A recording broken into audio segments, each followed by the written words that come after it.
Ang Ginoo man nalipod sa iyang katawhan, sa katong gidawog-dawog ug gilupigan, sa panahon sa mga kasamok, siya usab magalihok.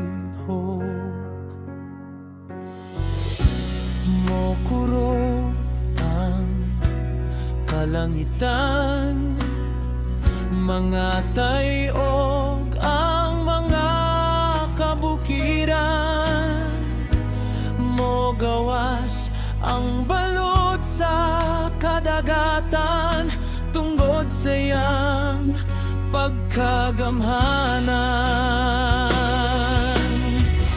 Busa kamong mga nagdaog-daog, ayaw paabuta ang iyang dakong tingog, nga nagdala og dakong kapungot kay kamo gayud mga hurot.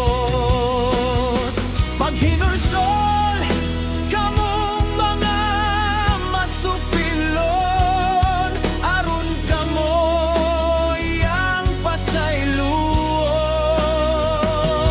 kay malumo ang Ginoo ug dali ra siyang mopasaylon. Busa kamong mga nagdaog-daog, ayaw paabuta ang iyang dakong tingog, nga nagdala